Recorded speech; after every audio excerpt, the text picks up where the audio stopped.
बिस्मिल्लाहिर्रहमानिर्रहीम रबिश्रह ली सदरी व यस्सिर ली अमरी वहलुल उक़दतम मिन लिसानी यफ़क़हू क़ौली। अस्सलाम वालेकुम। अल्लाह ताला के फ़ज़ल व करम से इंशाअल्लाह ताला सब खैरियत से होंगे। चले जी, आज बात करते हैं तहारत की अहमियत पर। तहारत के सिलसिले में ये मेरी सेकंड एपिसोड है। तो आज का टॉपिक है तहारत की अहमियत। अहमियत उस चीज़ को कहते हैं कि जिसके बगैर जो हमारा अमल है वो इनकम्प्लीट रहता है। जैसे हम खाना बनाते हैं तो उसमें जो लाजमी इंग्रेडिएंट्स अगर ना हो तो हमारी जो डिश है वो कंप्लीट नहीं होती, वो इनकम्प्लीट होती है। तो तहारत जो है वो भी ऐसे ही है। आज हम उसकी अहमियत के बारे में पढ़ने लगे हैं। तहारत के बगैर नमाज नहीं होती। हज़रत अब्दुल्ला बिन उमर रज़ी अल्लाह अन्हुमा कहते हैं, मैंने रसूलुल्लाह सल्लल्लाहु अलैहि वसल्लम को फरमाते हुए सुना है, अल्लाह तहारत के बगैर नमाज कबूल नहीं फरमाता और माले गनीमत से चोरी किए हुए माल का सदका कबूल नहीं फरमाता। इसे मुस्लिम ने रवायत किया है। यानी कि अल्लाह के नबी फरमा रहे हैं कि जब तक हमें तहारत हासिल नहीं होगी, क्या है, हमारी नमाज जो है वो कबूल नहीं होगी। एक तो रिवर्स होती है ज़ाहरी तहारत, हम वज़ू करें, हम पाक साफ़ हों। एक होती है बातनी तहारत। फरमाया माले गनीमत से चोरी किए हुए माल का सदका कबूल नहीं होता। कि अगर हम हराम माल कमा रहे हैं और हम सदका करें, उसका जो है वो सदका कबूल नहीं होता। बिल्कुल इसी तरह अगर हमारा ज़ाहिर पाक साफ़ है, हमारा बातन पाक साफ़ नहीं है, तो हमारी इबादत जो है वो कबूल नहीं होगी। एक तो हमें हमारी ज़ाहरी तहारत चाहिए, एक हमें बातनी तहारत चाहिए। इसी के लिए हमें अल्लाह के नबी दुआ सिखा के गए हैं, अल्लाहुम्मा तहिर कल्बी मिनन निफाक। ए अल्लाह ताला मेरे दिल को निफाक से पाक कर दे। हज़रत अबू सईद खुदरी रज़ी अल्लाह अन्हु नबी अकरम सल्लल्लाहु अलैहि वसल्लम से रवायत करते हैं कि आप सल्लल्लाहु अलैहि वसल्लम ने फरमाया, तहारत नमाज की कुंजी है। नमाज की इब्तिदा तकबीर और इख्तिताम सलाम फेरना है। इसे इब्ने माजा ने रवायत किया है। यानी जो है हर चीज़ की एक चाबी होती है। तो तहारत की, नमाज की चाबी जो है वो तहारत है। यानी हमारे पास चाबी होगी तो ताला खुलेगा, दरवाज़ा खुलेगा। यानी हमारे अंदर ज़ाहरी और बातनी तहारत होगी, बाकी होगी तो हमारी नमाज, हमारी इबादत और हमारे सदक़ात जो है वो कबूल होंगे। फिर आगे फरमाया गया है, पेशाब करने के बाद तहारत से गफलत बरतने पर अज़ाबे कब्र होता है। हज़रत अब्दुल्ला बिन रज़ी अल्लाह अन्हुमा कहते हैं, रसूल अकरम सल्लल्लाहु अलैहि वसल्लम ने फरमाया, कब्र में ज़्यादातर अज़ाब पेशाब के मामले में होता है, लिहाजा इससे एहतियात करो। इसे बेजार, तिबरानी, हाकम और दारुल कुतनी ने रवायत किया है। ये बहुत अहम बात है व्यूअर्स कि इससे आजकल के दौर में बहुत गफलत बढ़ती जाती है।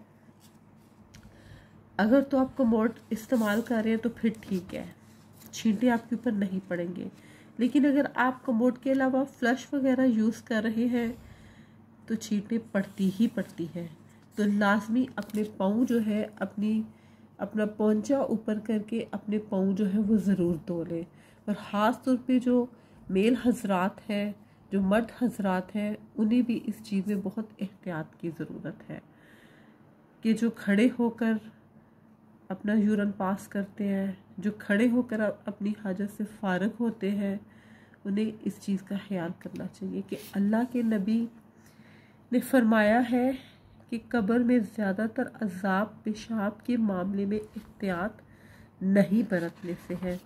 तो ये गौर तलब बात है जिसको हम इतनी अहमियत नहीं देते।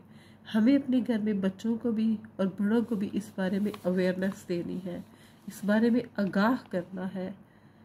हमसे यहाँ पे दुनिया की तंगी, गर्मी, अंधेरा, सख्ती बर्दाश्त नहीं हो सकती। हम एक कुछ लम्हों के लिए भी कब्र के अज़ाब को, अस्तगफिरुल्लाह, घुटन को, सख्ती को, कीड़ों को बर्दाश्त नहीं कर सकते। अल्लाह ताला हम सबको कब्र के अज़ाब से महफूज रखे। ये वो मामला है जिसको हम नज़रअंदाज करते हैं, जिसको हम अहमियत नहीं देते। छींटें हैं पड़ गई हैं, फटाफट फारग होकर हम बाहर आ जाते हैं, हमें पता नहीं किस चीज़ की जल्दी होती है। इसलिए आइंदा से इंशाअल्लाह ताला हम सब ने एहतियात बरतनी है। जी आगे है पानी के मसाइल। पानी पाक है और पाक करने वाला है।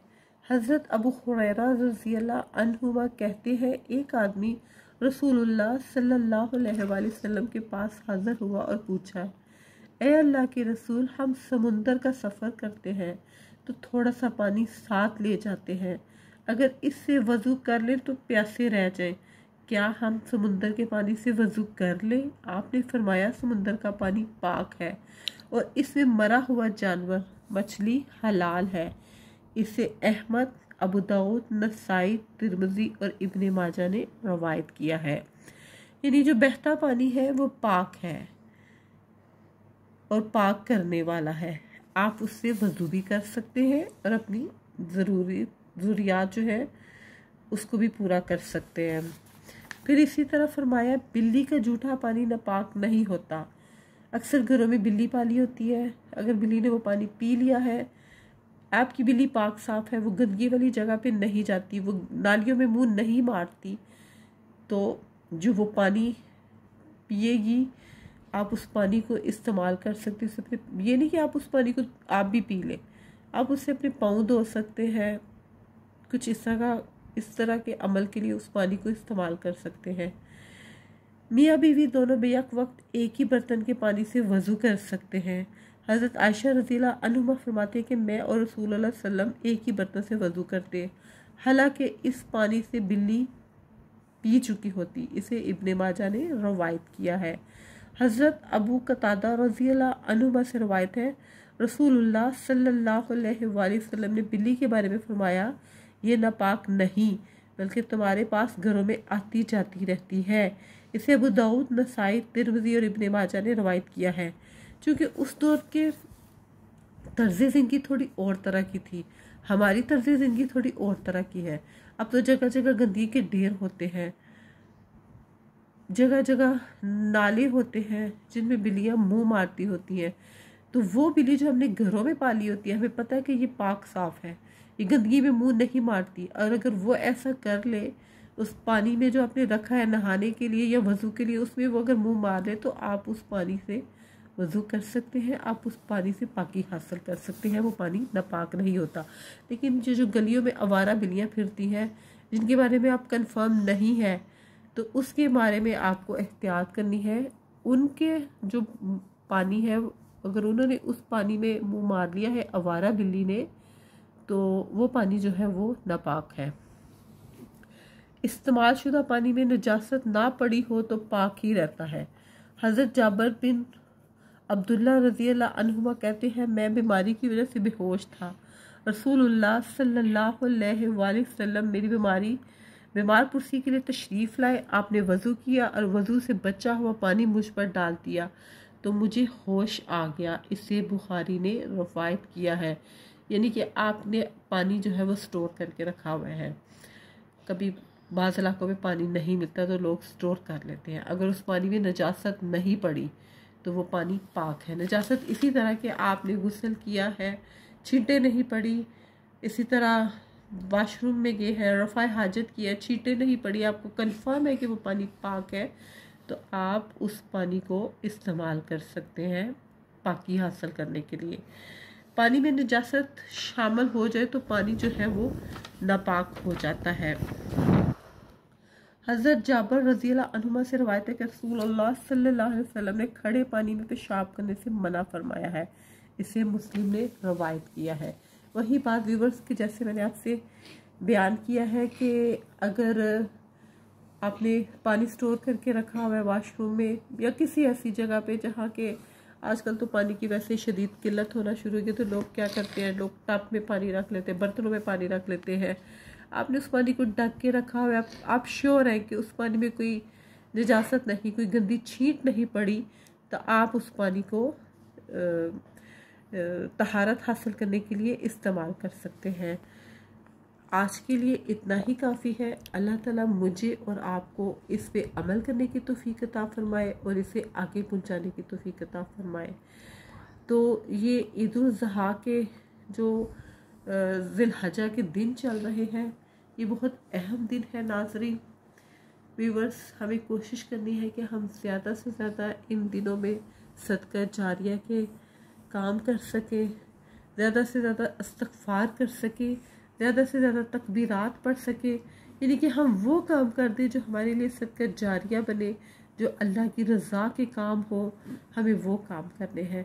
ये 10 दिन भी बिल्कुल उसी तरह अहम है जिस तरह कि रमज़ान के महीने में आखिरी ताक रातें होती हैं। तो अल्लाह ताला मुझे और आपको इनसे ज़्यादा से ज़्यादा फ़ायदा हासिल करने की तौफीक अता फरमाए। हम लम्हा लम्हा जो है वो अपनी कब्र की तरफ चल रहे हैं। जिस तरह घड़ी की सुइयाँ होती है, कभी उनको आप गौर से देखें, जो सेकंड गुज़रता है वो वापस नहीं आता, जो मिनट गुज़रता है वो वापस नहीं आता। हम हर सेकंड हर मिनट अपनी कब्र की जानब आहिस्ता आहिस्ता कब्र की जानब कदम बढ़ा रहे हैं। तो अल्लाह ताला हमें आगे की तैयारी करने की तौफीक अता फरमाए।